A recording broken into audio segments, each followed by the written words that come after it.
Hello and welcome to the PhD Life Raft podcast. I'm Emma Brzezinski and today I am talking to the marvellous Anne Wilson. We are talking about academic writing, more particularly what no one tells you about academic writing and kind of debunking the mystique around it. We are talking about how if you're struggling, it isn't just you. And we also talk about why year one of the PhD always feels like chaos. So I do hope you enjoy this episode.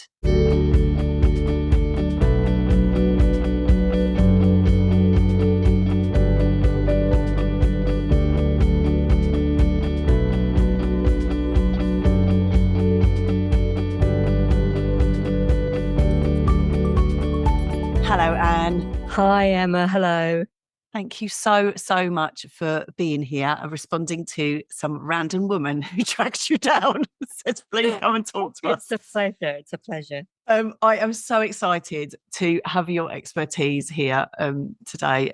We're going to talk about what no one tells you about academic writing, and I'm really looking forward to this.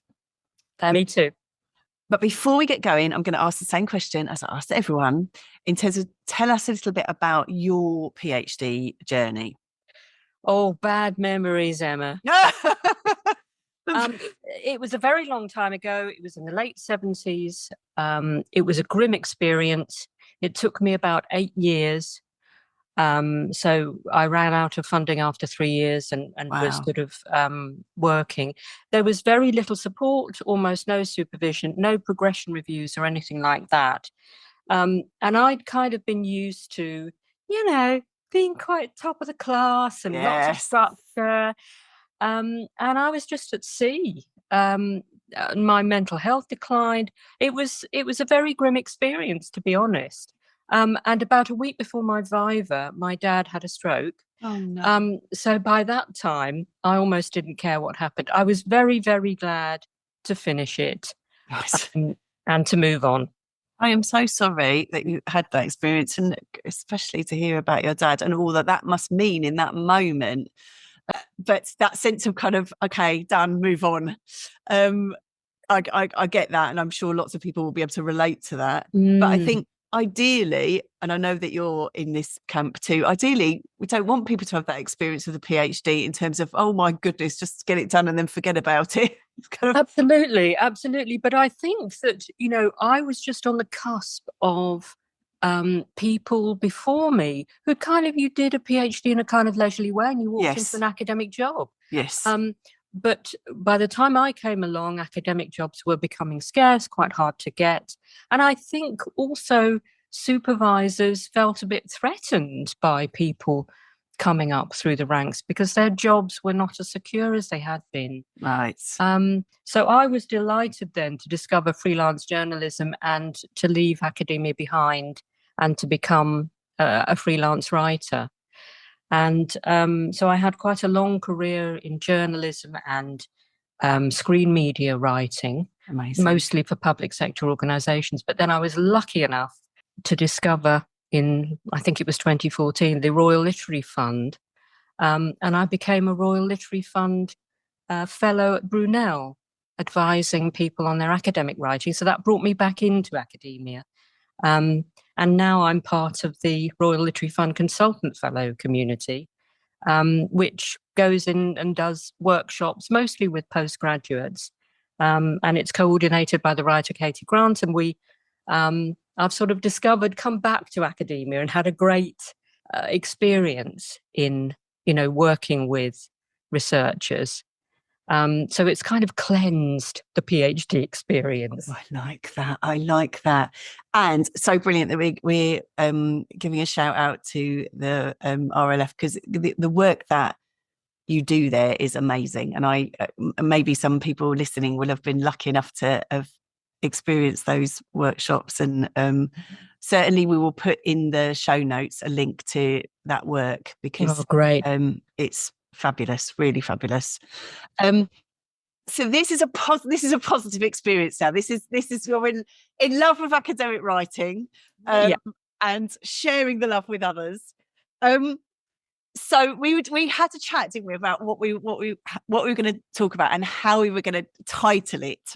Mm. And you suggested this, what no one tells you about academic writing, which I think is brilliant, because I think that's an experience that lots of people have, is that they kind of come to the PhD thinking, oh, well, I can do some writing. I've got through an undergrad and I've got through whatever. And then go, what on earth is going on? Exactly. What's expected of me? What do they expect?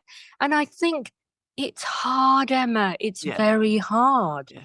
And there's a lot of mystique surrounding academic writing. And I think people come into that experience and they blame themselves. Yes. And they go, oh, it's just me. Yes. And perhaps English isn't their first language. They go, oh, it's because English isn't my first language, or maybe they're neurodiverse and they go, oh, that's the reason I'm finding it so hard.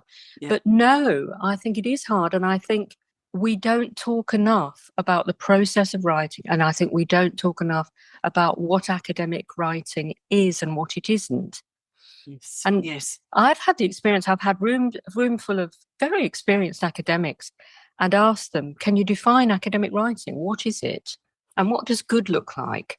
And they'll come out with things like clear and concise and rigorous, but get beyond that and you ask them to give you examples from their discipline, and they disagree. So, yes.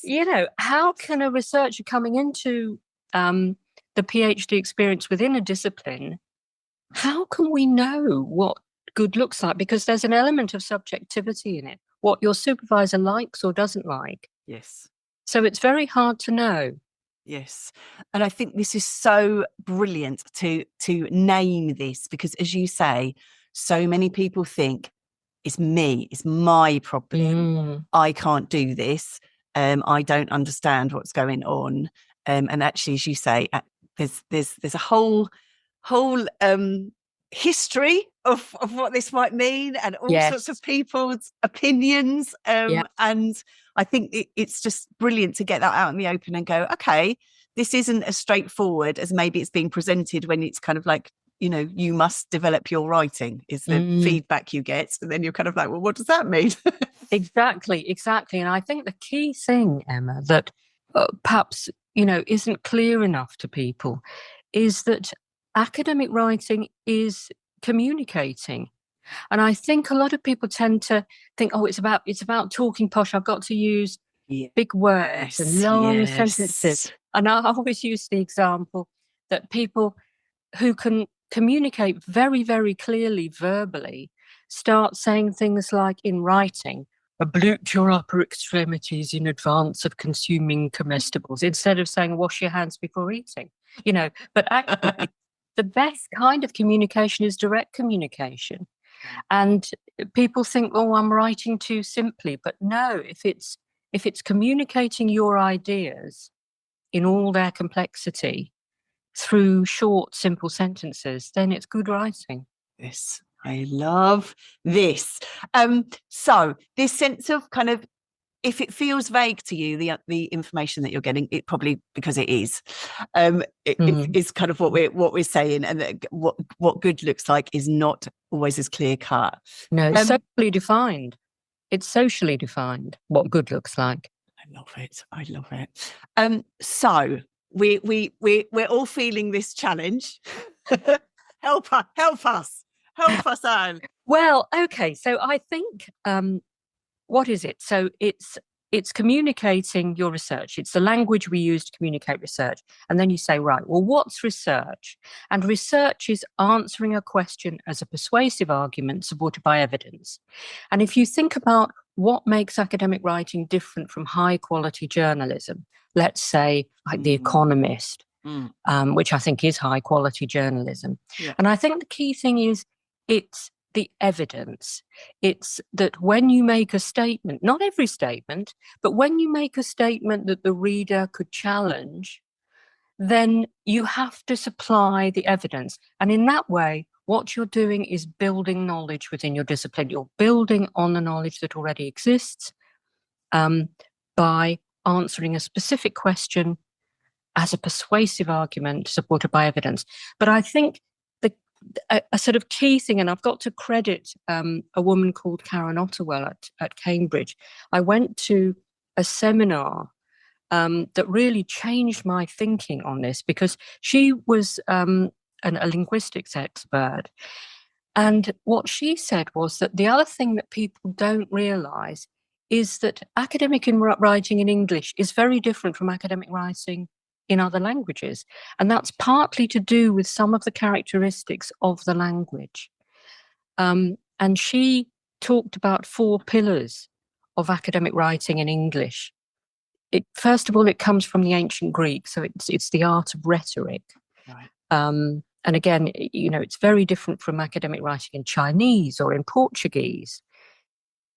So it comes from a specific history, but I think there are 2 things which are most important about it. One is that it's writer responsible, and that means that the writer is responsible for every aspect of the reader's experience. And that's something that nobody really tells you. And that's why sometimes if your supervisor is giving you feedback and seeming to be a little bit irritated by your writing, and you might get comments like, can't follow, doesn't flow. And that's because they don't realise it, but they have certain expectations of being carried through the writing without having to work. And that's because it's a writer-responsible language, and it's also linear. And it's linear at every level. Yeah, it's linear at the level of the sentence, because the sentence always follows a pattern, subject, verb, object. And it's linear in paragraphs, and it's linear in the way the argument is supposed to flow. And people don't really tell you that. No, they don't. And as you say that now, it's like, yes, of course, that makes so much sense. In terms of, as you say, the expectations of it and why it goes in that way, because I'm sure that lots of people will have had that feedback of like, you need to signpost this more, you need to take readers through it. It's like, but what does that mean? And and also why? Yeah. Especially if you come from a language where you're not expected to do that. Yeah, that makes sense, and also makes sense of why me and my neurodivergent friends who don't necessarily think in a linear way. Exactly, Emma. And that's, I was just about to say that, because we all think in different ways, and some of us think holistically, and not in a linear way. I'm very good at academic writing because I think linearly, but of course that reduces a lot of the creativity of thinking. So I work with neurodiverse people really to find ways to move from that holistic thinking and that connectedness, how to move those thoughts into a linear structure. And I think understanding that this is brilliant, because understanding that as an act of translation, I guess, is makes much more sense, rather than feeling like I can't do this. It's like, okay. Absolutely. And also to value some of the techniques that you've developed for yourself, like writing mind maps or doodling or drawing, and using color, using shapes. I think all of those things are very, very important, because what's important is the thinking. At the end of the day, I mean, the writing is just the tip of an iceberg. It's what goes on underneath it that's really important. Absolutely. And so people shouldn't really get hung up on grammar or structure.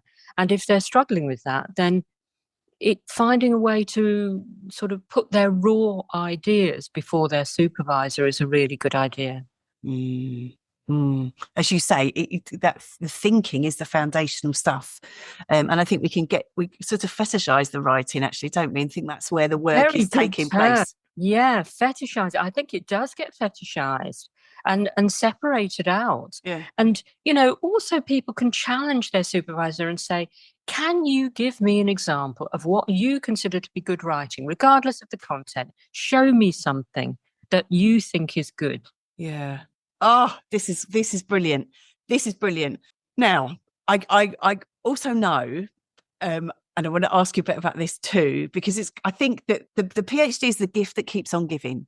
So just when you think you've got it, just when you think like, I understand what I'm doing now, it shifts up in here. And that is true, of course, of the writing too. So can you tell us a little bit about that and how that works out? You mean the journey? You mean, Yes. yeah, yes. moving through the journey. So year one is chaos. Complete chaos. It's absolute chaos. There's full of uncertainty and imposter syndrome.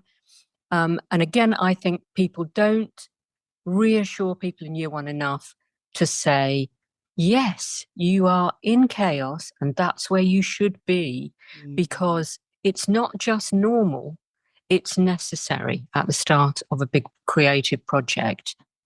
And, uncertainty, they say, is the seedbed of creativity. And I think that the longer you can sit in that uncertainty, the better shape you'll be in year three. But that's hard because you are often under pressure.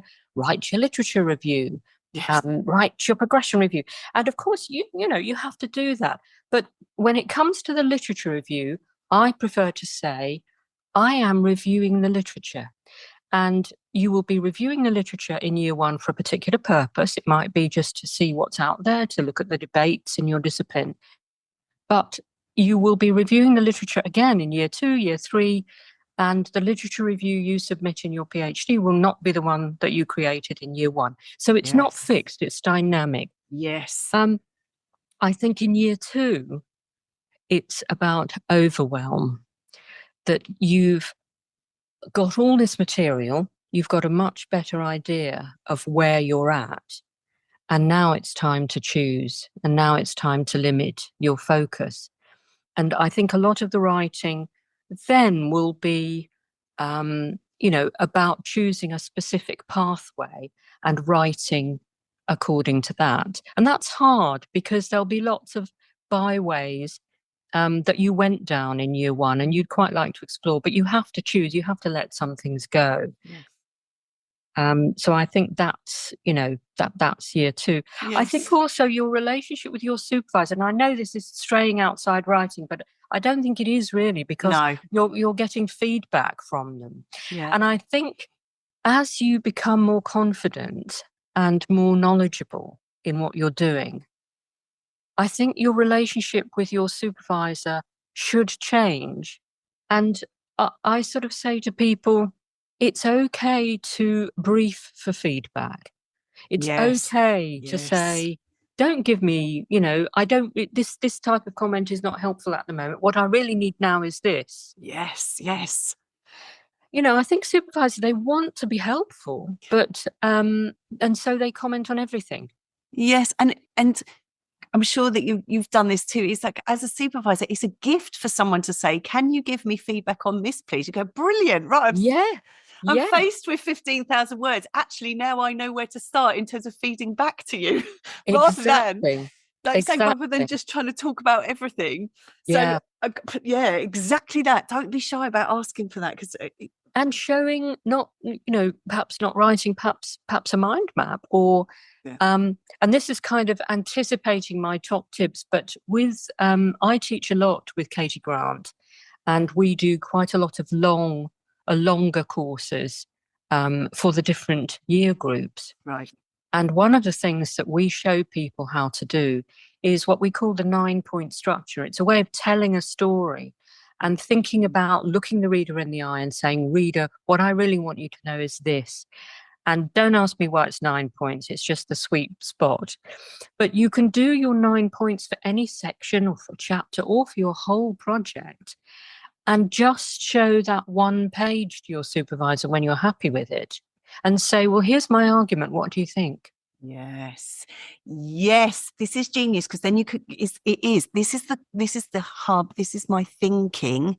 And then we can come to the writing up of it in a minute. Exactly. And that gets round that whole commenting and getting, your word fetishizing. That gets away from the fetishized writing and just says, here's my raw thinking. Here's the argument. I love it. I'm aware, Anne, that we've attended to people in year one in chaos, people in year two in overwhelm. I know there are going to be year three people out there going, what about me? Where am I at? Well, I think then you're moving. I think you need to think of yourself as moving then from student to expert. And I think that if you've been struggling to find your voice year three, is when your voice comes to the fore, where other scholars' work goes to the background. Yes. I think year 3 is about motivation, it's about productivity, it's about confidence. And, you know, I'm loath to give general advice, because when we see year 3s, we give very individualized advice, because by that stage, everybody needs something different. But I think universally, reigniting the spark of your curiosity and your interest is key, because people get very jaded. It's a long journey.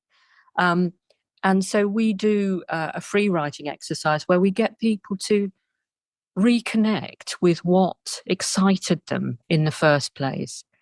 And I think that's a very useful thing, to don't forget why you started this damn thing. Oh, I love it. And how it might change people's, you know, how it might change the world or change society or change science. You know, have confidence that what you're doing is going to make a difference. Yes, this is brilliant. I came across this brilliant term the other day, a bore out. That actually is not, it's like burnout, but actually it's just because you've got to a point where you've been with this so long, you, like you say, you can't remember why you were ever in love with it in the first place. So many people suffer from that. I think, you know, it's, and people have got lives, you know. Yes. And quite often, you know, I work with people who are under enormous pressure from different things that are happening in their lives, and they're still trying to finish this, you know, long project. That they long ago forgot why they started, or why it seemed a good idea at the time.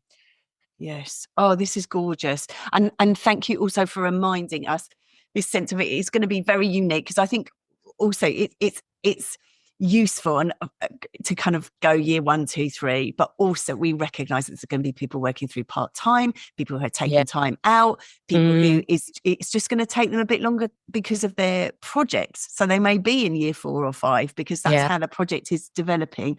But it's the kind of, broadly speaking, these phases. And what I love about what you've done there is it kind of normalizes, and I love this sense of like, you've got to be in chaos in year 1. It's got to be chaos. Yes.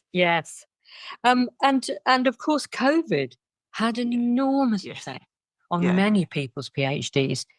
And, you know, people who couldn't access archives, people who had to change their entire project because it was just not possible. People who were doing things that involved travel.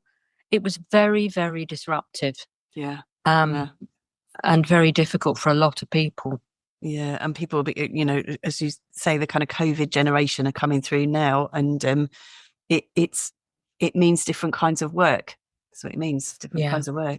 And I am aware of time. And I'm also aware that you gave us a sneak peek of your of some top tips there.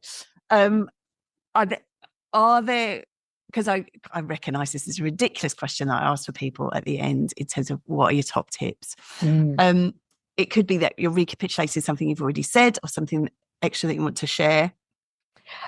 Don't start a paragraph with somebody else's idea. That's one top tip. Try not to start with somebody else's idea. Try to start with the point you want to make. That's one. I think a lot of people say, I can't use my voice. You know, we're not allowed to say I. Finding your voice is not about using I or I think. It's about choosing. It's about choosing who to cite, who not to cite, choosing what to say, what to leave out. So I think, you know, don't worry too much about finding your voice, because if you're confident, your voice will come through.